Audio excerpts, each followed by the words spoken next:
ఈరోజు నేను వడియాలు చేద్దాం అనుకుంటున్నా. అది గూడా గ్యాస్ మీద కాదండి, పొయ్యి మీద. మా అమ్మ ప్రతిసారి వడియాలు చేస్తుంది. సమ్మర్‌కి ఖచ్చితంగా నాకు పంపిస్తుంది. నాకైతే వడియాలంటే చాలా ఇష్టం.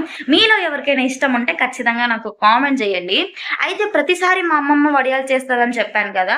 కానీ ఏ రోజు గూడా నాకు చూపించలేదండి. కానీ ప్రతిసారి నాకు చెప్తూనే ఉంటుంది. ఇలా చేయాలి, అలా చేయాలని. చెప్పే ప్రతి ఒక్కటి నేను గుర్తుపెట్టుకున్నాను. సో, మా అమ్మమ్మ చెప్పిన ప్రతి ఒక్క విధానం ప్రకారం ఈరోజు నేను వడియాలు చేద్దాం అనుకుంటున్నా. ఎలా వస్తాయో, మంచిగా కుదురుతాయో, కుదరవో లాస్ట్‌లో చూద్దాం. ఫస్ట్ అయితే మనం ఏం చెయ్యాలో చూద్దాం రండి. నేనైతే ముందుగా ఈ గ్లాస్ తోటి 3 గ్లాసెస్ రైస్ అయితే పోయడం జరిగింది. ఇవైతే స్టోర్ రైసు. అదేనండి కంట్రోల్ బియ్యం. ఇవైతే నేను మంచిగా నీట్‌గా వాష్ చేసుకొని మంచిగా పెట్టుకున్నాను. ఇది ఒక నైట్ మొత్తం కొంచెం మంచిగా నానితే బాగుంటుంది. రైస్ అయితే మంచిగా నానింది ఫ్రెండ్స్. ఇంకా ఈ గ్లాస్ తోటి 3 గ్లాసెస్ రైస్ పోసాను కదా, దీంతోటి 6 గ్లాసెస్ వాటర్ పోసాను. వాటర్ పోసేసి మళ్ళీ ఇంకొకసారి నీట్గా వాష్ చేసి పొయ్యి మీద అయితే పెట్టేశాను. నేనైతే 2 స్పూన్స్ సాల్ట్ వేసాను. మీకు ఒకవేళ కావాలంటే ఎక్కువైనా వేసుకోవచ్చు. మనకి రుచికి తగ్గట్టు వేసుకుంటే సరిపోతుంది. నాకు తెలిసి మా అమ్మమ్మ అయితే పాపడాలు ఎప్పుడైనా చేస్తే దాంట్లో సాల్ట్ తక్కువ వేసుకోమని చెప్పింది. సో నేనైతే 2 స్పూన్స్ సాల్టే వేసాను. ఇప్పుడైతే మనం చేసేది వడియాలు కాబట్టి 100% అయితే రైస్ కుక్ అవ్వాలి.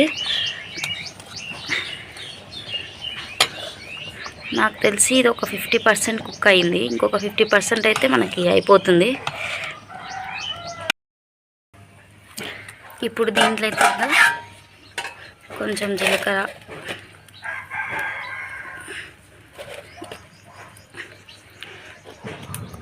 కొంచెం కారం,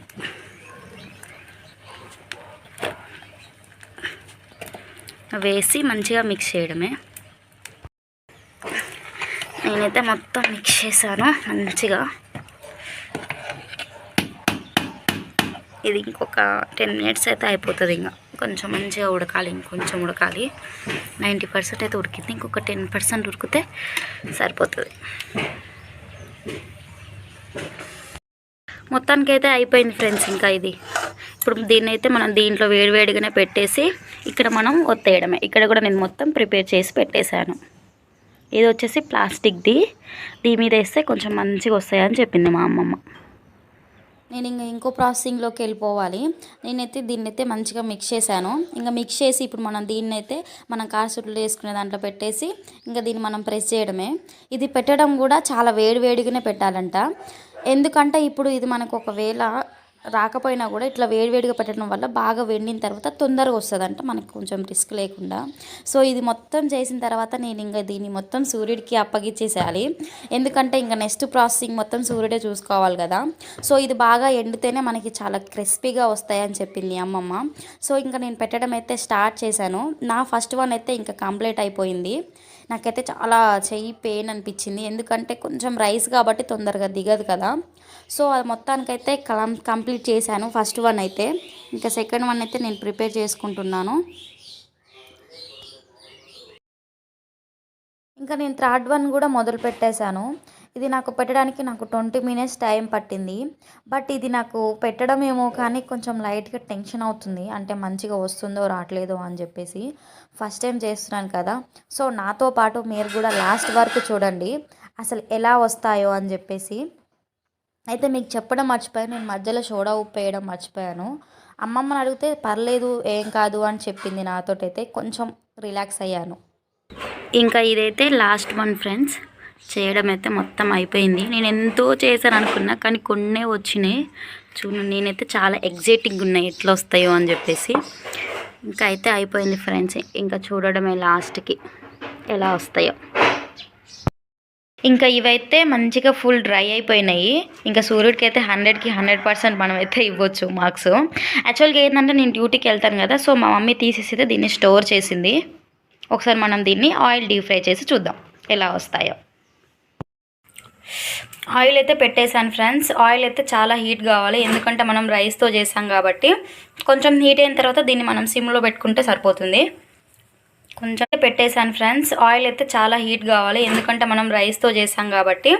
కొంచెం హీట్ అయిన తర్వాత దీన్ని మనం సిమ్లో పెట్టుకుంటే సరిపోతుంది. కొంచెం హీట్ అయిన తర్వాత వేసి చూద్దాం అసలు ఎలా వస్తాయో అని చెప్పేసి. నాకైతే చాలా ఎగ్జైటింగ్ ఉంది, వస్తాయో రాదో అని చెప్పేసి. నాకు వచ్చిందాక నమ్మకం లేదు, ఎందుకంటే నేనైతే ఫస్ట్ టైం చేస్తున్నా. కొంచెం హీట్ అయినాక చూద్దాం. ఆయిల్ అయితే కొంచెం హీట్ అయింది ఫ్రెండ్స్. సో ఇప్పుడు మనం దీంట్లో వేసి చూద్దాం ఒకటి.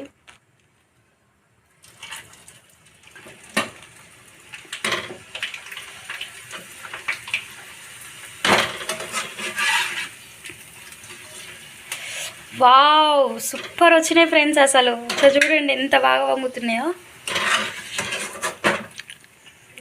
మనం ఫస్ట్ టైం చేసిన వడియాలు అయితే సక్సెస్ఫుల్గా కంప్లీట్ అయినాయి. అసలు మీకు ఒకటి తెలుసా, నేను ఈ వడియాలలో నేను సోడా ఉప్పు కూడా వేయలేదు. నాకు భయం వేసింది పొంగుతాయో పొంగవో సోడా ఉప్పు వేయలేదని చెప్పేసి, కానీ చాలా బాగా వచ్చినాయి. ఇలా మనం కొన్ని చేసుకుంటే సరిపోతుంది. ఈరోజు మనం చేసిన వడియాలు అయితే సక్సెస్ఫుల్గా కంప్లీట్ అయిపోయినాయి. నాకైతే చాలా హ్యాపీగా ఉంది, చాలా బాగా వచ్చినాయి వడియాలు అయితే ఈరోజు మా మమ్మీకి కొంచెం హెల్త్ బాగాలేదు, స్టమక్ పెయిన్ వచ్చిందంటే వర్క్ నుంచి రాగానే ఇంకా మా మమ్మీ కోసం ఇష్టమైన ఐటమ్స్ మొత్తం చేశాను. అవి కూడా చూసేసేయండి. ఇంకా మా మమ్మీకి అయితే చికెన్ లేకపోయినా పర్లేదు కానీ టమాటా పచ్చడి అయితే ఉండాలి. సో టమాటా పచ్చడి చేశాను, కొంచెం మిల్క్ వేట్ చేశాను, తోడు కోసం అని పాలు పక్కన పెట్టాను. ఇంకొచ్చేసి మా మమ్మీ సగ్గుబియ్యం తినాలనిపిస్తుంది అంటే సగ్గుబియ్యం తీసుకొచ్చాను, సగ్గుబియ్య పాయసం కూడా చేసేసాను. మొత్తానికైతే మన వడియాలు అయిపోయినాయి ఫ్రెండ్స్. ఆయిల్ డీప్ ఫ్రై చేసేసి కొంచెం రెడ్ చిల్లీ పౌడర్ పెట్టేశాను. మొత్తానికి ఎగ్ ఫ్రైడ్ రైస్ కూడా ఈరోజు నేను రెడీ చేశాను. ఇంక ఇవన్నీ కలిపేసి మమ్మీకి పెట్టేయడమే. మనము వడియాలు వేసేటప్పుడు చాలా వేడివేడిగా వేసాం కదా, చూడండి ఒకసారి ఎంత క్రిస్పీగా ఉన్నాయో. అసలుకి ఇట్లా వేడివేడిగా వేసుకోవడం వల్ల క్రిస్పీగా అవుతాయి. అందుకని నేను చెయ్యి కాలుతున్నా క్రిస్పీగా రావడం కోసం అలానే వేసాను. వడియాలు బాగున్నాయి, సూపర్ ఉన్నాయి. అమ్మమ్మ బాగున్నాయా, నేను చేసినవి బాగున్నాయా? నువ్వు చేసినవి చాలా బాగున్నాయి. మమ్మీతో పాటు నాకు కూడా చాలా బాగా నచ్చాయి వడియాలు. మరి మీకు కామెంట్ చేయండి. చూసారు కదా ఫ్రెండ్స్, మా అమ్మమ్మ చెప్పిన ప్రకారంగా నేను వడియాలు చేశాను. అవైతే చాలా బాగా కుదిరాయి, మీరు కూడా చూసారు కదా. సో ఇలాంటి మరిన్ని వీడియోస్ కోసం నా ఛానల్ని సబ్స్క్రైబ్ చేసుకోండి, లైక్ చేయండి, కామెంట్ చేయండి. ఇష్కు ఆల్ బాయ్.